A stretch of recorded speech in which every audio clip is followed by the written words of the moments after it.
Let's jump right into this, guys. Picture the scene, okay? You're a night guard named Rashid. It's the dead of night, and you're sitting in the freezing, absolutely sterile environment of the old Bhopal government hospital morgue. The air is thick, it's metallic, it's heavy.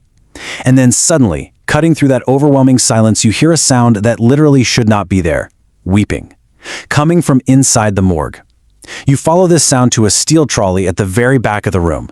You slowly pull back the white sheet and it reveals a terribly burnt corpse of a young woman. Her eyes are closed, but her lips are actually moving. And she's whispering, "Don't listen to him." The setting here is absolutely crucial to establishing the deep, chilling atmosphere of our source material today. It's exactly 3 a.m. Outside, a violent thunderstorm is just raging, with lightning occasionally flashing against the frosted, blurry windows of the morgue. As Rashid stares in absolute, frozen horror at this burnt corpse, its eyes suddenly snap open. And guys, they aren't normal eyes. They are entirely, completely blood red. The very second those terrifying eyes open, every single light in the morgue instantly goes pitch black. Well, that terrifying cold open brings us to the focus of today's explainer. IBLIS, the Shadow of Doubt, based on a spine-chilling narrative from Skull Tales. I absolutely love breaking down stories like this, because they aren't just about cheap jump scares, right? They're profound explorations of human psychology, of our vulnerabilities, and the literal manifestation of our darkest insecurities. We're going to map out exactly how this dark entity known as IBLIS targets, isolates, and consumes its prey. We'll track the entire haunting, step by step. Section 2. The Whispers of IBLIS.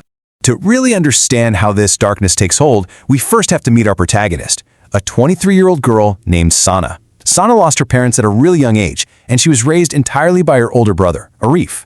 She's smart, she's highly capable, but she harbors this desperate need for validation, and IBLIS expertly exploits this fatal flaw. It whispers into her ear when she's alone, feeding her paranoia, telling her that Arif actually thinks she's a burden. Meanwhile, the reality is that Arif is just a deeply protective older brother, trying to encourage her to be more independent. But because the entity's lies align so perfectly with her own internal insecurities, she believes them.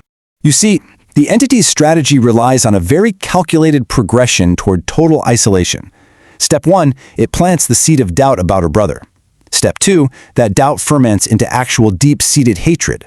So when Arif asks her to take on more responsibility, she hears it as confirmation that he absolutely despises her. Then we hit step 3, where the entity targets her support network outside the home. When her best friend Nausea comes over, out of genuine concern for Sana's reclusive behavior, the voice whispers that Nausea is actually mocking her. Sana completely erupts, banishing her best friend and just severing a years-long bond in an instant. The psychological trap is now fully sprung. Section 3. Entering the Black Mansion. With Sana totally isolated, the voices begin guiding her toward the physical source of the darkness. This brings us to a terrifying piece of local lore. Kala Manzil, or the Black Mansion. It's a ruined, completely decaying structure on the outskirts of Bhopal. A local Malvi explains its chilling architecture, pointing out that the mansion has 4 rooms on the upper floor. The first 3 rooms are totally empty, always vacant. But the 4th room, that one is sealed shut. It holds something ancient and malevolent. Something that doesn't just haunt a house, but actively feeds on human insecurity. This lore becomes intensely personal for Sana when she has a horrifying nightmare. She dreams of walking down a dark corridor in the mansion.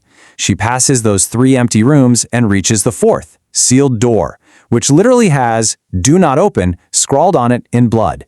Then a voice from the darkness whispers a chilling command. "Open it. This is my command." Sana wakes up drenched in sweat. But rather than staying away like you or I probably would, she is magnetically drawn to the place. So 3 days later, in the dead of night, right in the middle of a violent thunderstorm, she goes to Kala Manzil. The crucial point here is what she finds inside that 4th room. When she pushes open the heavy door, she doesn't find a classic monster standing in the corner. No, she finds a massive floor-to-ceiling mirror just covered in dust. She looks into it and her reflection looks back. But then her reflection smiles, even though Sana's face is frozen in pure terror.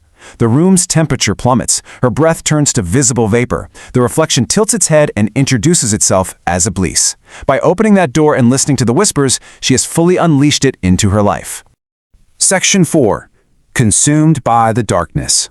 Because you can't run from something you've invited into your own mind, what started as mere whispers in Sana's head violently bleeds into the physical world. We start seeing sudden, freezing temperature drops in her house.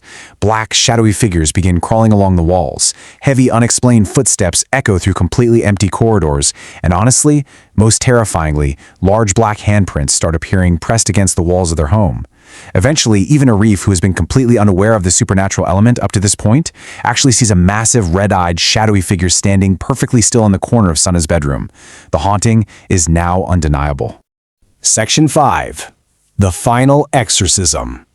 Arif realizes medical science cannot help his sister here, setting the stage for a dramatic climax. When Sana violently attacks him in a fit of paranoia, driven by Iblis convincing her that Arif wants to lock her in an asylum, he desperately seeks out the local Malvi.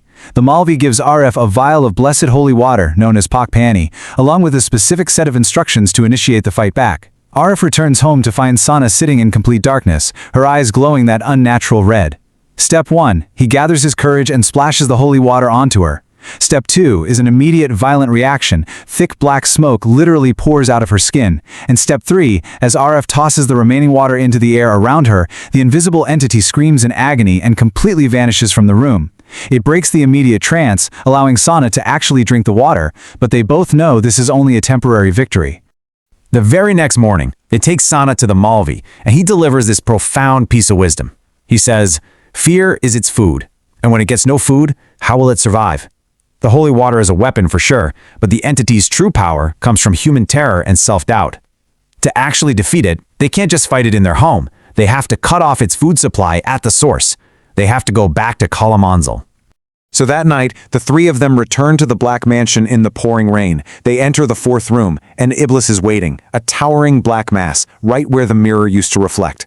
The exorcism sequence that follows is pure kinetic chaos. As the Malvi begins his prayers, the room violently shakes. The entity roars that Sana belongs to him. The glass windows explosively shatter inward. The massive mirror begins to crack, and within those cracks, thousands of crying, terrified faces appear. It's the souls of past victims. Finally, as the prayer reaches its absolute crescendo, the giant mirror explodes into dust. The room is plunged into total, suffocating darkness. And then, complete, deafening silence. Section 6. The Hunter's New Path. We really need to slow down for a second here, because the physical and psychological toll of hosting an entity like Iblis is devastating. This isn't a Hollywood movie with a neat, happy ending.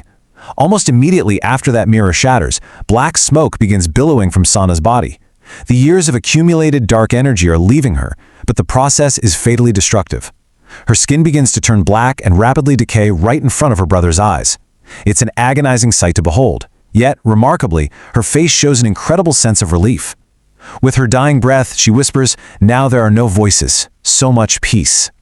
The ultimate tragedy here is that the only way she could finally escape her own insecurities and the demon that fed on them was through death. But the story doesn't end with Sana's passing.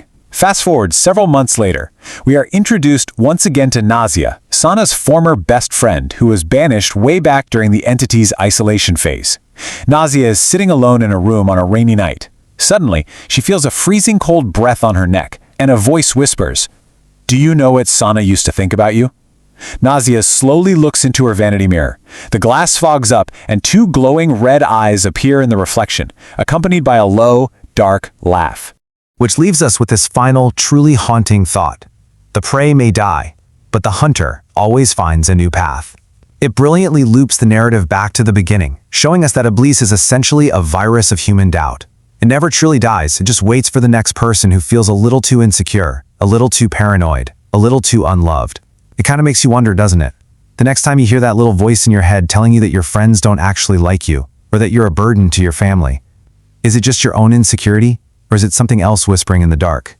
Think about that the next time you look in the mirror.